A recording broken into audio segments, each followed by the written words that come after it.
और एक बहुत बड़ी खबर, अडानी एंटरप्राइजेस में लोअर सर्किट लग गया है। 15% तक गिरा है अडानी एंटरप्राइजेस का शेयर। डाउ जोन्स के फैसले के बाद ये बड़ी गिरावट दर्ज की गई है। अडानी पावर पर भी लोअर सर्किट लगा है। अडानी पोर्ट भी 10% तक गिरा है शेयर। तो लोअर सर्किट लगा है अडानी एंटरप्राइजेस में।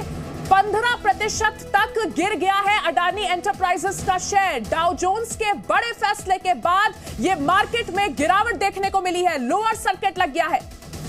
अडानी पावर पर भी लोअर सर्किट लगा है और अडानी पोर्ट पर भी 10% तक की शेयर में गिरावट दर्ज की गई है। अडानी ग्रीन एनर्जी भी लोअर सर्किट के दायरे में आ गया है। Lower circuit Adani green energy पर भी लगा है और अडानी टोटल गैस पर भी 5% का लोअर सर्किट लगा है। तो एक के बाद एक बड़े झटके अडानी ग्रुप के लिए। अडानी एंटरप्राइजेस में लोअर सर्किट लगा है। 15% तक अडानी एंटरप्राइजेस गिर चुका है। डाउ जोन्स के फैसले के बाद अब यह बड़ी गिरावट दर्ज की गई है। अडानी पावर पर भी लोअर सर्किट लगाया गया है। अडानी पोर्ट पर भी लोअर सर्किट लगा है। ग्रीन एनर्जी पर भी लोअर सर्किट लगा है और अडानी टोटल गैस पर भी 5% का लोअर सर्किट लगा है। तो New York stock exchange Dow Jones के बड़े फैसले के बाद अपने S&P इंडेक्स से अडानी एंटरप्राइजेस को हटाने के फैसले के बाद अब मार्केट पर इसका सीधा सीधा असर दिख रहा है। एक बड़ी खबर इस वक्त की, अडानी एंटरप्राइजेस में लोअर सर्किट लगाया गया है। 15% तक गिरा है अडानी एंटरप्राइजेस। डाउ जोन्स के फैसले के बाद मार्केट में अडानी ग्रुप के अलग अलग शेयर्स के लिए यह बड़ी गिरावट। अडानी पावर पर भी लोअर सर्किट लगा है। तो अडानी के अलग अलग ग्रुप्स के लिए, अडानी ग्रुप के लिए एक बड़ा झटका। और अनिल सिंह भी, मैनेजिंग एडिटर जी बिजनेस, इस पूरी खबर को लेकर डिटेल्स आपको दे रहे हैं। क्या वो बता रहे हैं इस बारे में आपको, वो हम शेयर करते हैं। अब ये सवाल उठते हैं उन सारे इन्वेस्टर्स पर भी जिन्होंने इसमें पैसा लगाया, स्पेशली फंड्स पर। वो फंड मैनेजर जिन्होंने ये सोचा कि लॉन्ग टर्म के लिए ये स्टॉक अच्छा है, पैसा लगाया जाए, 100-200 रुपये ऊपर नीचे में फ़र्क नहीं पड़ता। कल को उन पर इंक्वायरी हुई, उन्हें किसी को जवाब देना पड़ा तो। और दूसरी बात, कंपनी के लिहाज से भी देखें, आप पैसे उठाएं और 2 ही दिन में आपका शेयर आधा हो जाए तो जाहिर सी बात है निवेशक तो नाराज होंगे ही। तो इन दोनों बातों को ध्यान में रखते हुए और ऐसी स्थिति आ जाए जिसमें बड़ा मुश्किल सा मामला हो जाए, उससे बचने के लिए कंपनी ने ये निर्णय लिया कि चलिए एफपीओ को रद्द कर दिया जाए। लेकिन एफपीओ को रद्द करने के साथ साथ ही क्या कुछ और कॉर्पोरेट एक्शन लिए जा सकते थे, और उन सब पर विचार हुआ। लेकिन समझ में यही आया कि नहीं, ऐसा करना बड़ा मुश्किल होगा और कोई भी ऐसी सिचुएशन बने जिसमें निवेशकों को भी दिक्कत हो, कंपनी को भी जो पहले से दिक्कतें हैं वो बढ़ें। इससे बेहतर यही होगा कि इस एफपीओ को रद्द करें और बाद में देखा जाएगा कि जो 20,000 करोड़ से 10,000 करोड़ आप क्लीन और हाइड्रोजन, ग्रीन हाइड्रोजन के लिए रखना चाहते थे, उनका क्या करेंगे। 4,000 करोड़ से ज़्यादा का डेट रिपेमेंट करना चाहता था अडानी ग्रुप, उसका कैसे क्या होगा। और साथ ही जनरल कॉर्पोरेट पर्पज़ के लिए जो पैसा रखना था, उस 20,000 करोड़ की भरपाई कब और कैसे की जाएगी, कैसे वो पैसा रेज किया जाएगा, वो बाद में सोचा जाएगा। लेकिन इस वक्त मुसीबत से बचने के लिए फिर अडानी ग्रुप ने ये सोचा कि बेहतर यही होगा, मार्केट के हालात, लोगों के रेस्पॉन्स और जिस तरह से दुनिया भर में उनके बॉन्ड्स के दाम घटे हैं, इन सारी मुश्किलों के बीच बेहतर ये होगा कि ये एक और नई मुसीबत ना ली जाए और एफपीओ को रद्द कर देने में ही समझदारी है। तो अडानी ग्रुप ने एफपीओ क्यों रद्द किया, इसके पीछे की पूरी स्ट्रेटेजी बता रहे थे अनिल सिंह भी। और हिंडनबर्ग की रिपोर्ट को लेकर आज संसद में भी हंगामा हुआ, जिसकी वजह से दोनों सदनों की कार्रवाई नहीं चल सकी। विपक्ष ने इस मामले की जांच के लिए जेपीसी के गठन की मांग की है। इस बीच रिजर्व बैंक ने सभी बैंकों से अडानी एंटरप्राइजेस लिमिटेड को दिए गए कर्ज की जानकारी मांगी है। तो ये बड़ी खबर, देश में यहां पर सियासी संग्राम भी मचा हुआ है हिंडनबर्ग की रिपोर्ट को लेकर। मैं हाथ जोड़ के निवेदन करता हूं, कृपया चर्चा शुरू करो। राष्ट्रपति के अभिभाषण पर धन्यवाद ज्ञापन के लिए सरकार ने हाथ जोड़ दिए, लेकिन विपक्ष के शोर के चलते संसद की कार्यवाही स्थगित करनी पड़ी। सदन से बाहर आकर कांग्रेस ने मांग की कि अडानी के मामले की जांच पार्लियामेंट्री कमेटी से कराई जानी चाहिए। हम चाहते हैं कि सरकार, विपक्ष, सारे विपक्ष, मैं कांग्रेस पार्टी अकेले नहीं, सारे विपक्ष, अब देख लीजिए, सारे विपक्ष एकजुट होकर ये मांग कर रहे हैं कि इस पे जेपीसी होना चाहिए। तो जब सारे विपक्ष मांग कर रहे हैं कि जेपीसी होना चाहिए तो सरकार को इसको मान लेना चाहिए। अगर जेपीसी की अनुमति दे दे तो आसमान तो टूट नहीं पड़ेगी।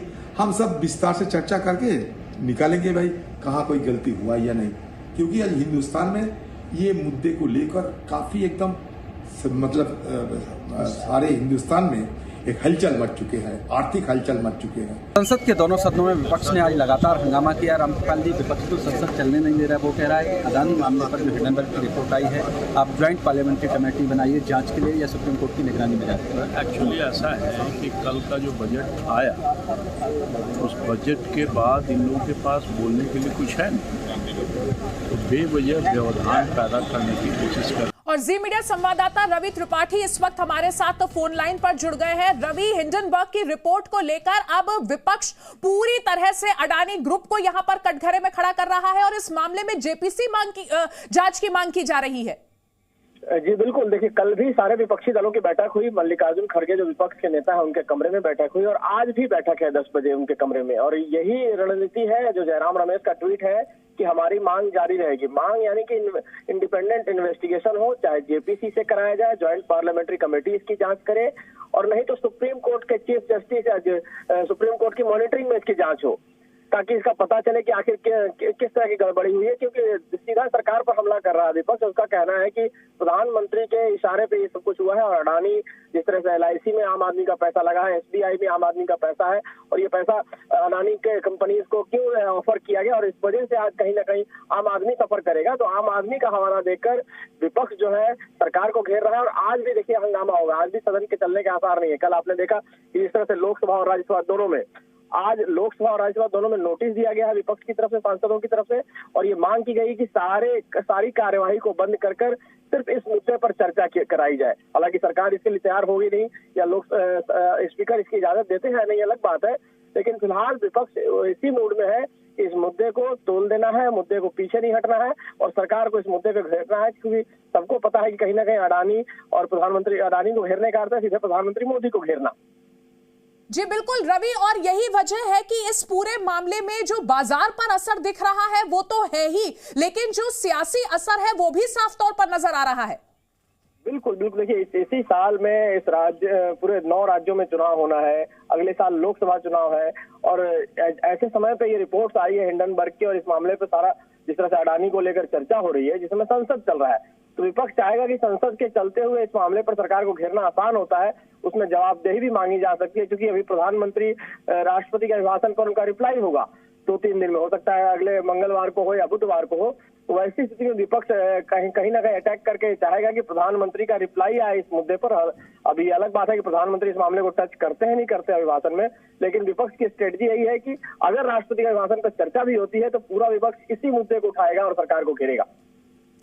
जी बिल्कुल रवि, और यही वजह है कि आने वाले समय में भी संसद में ये मुद्दा थमने वाला नहीं लगता।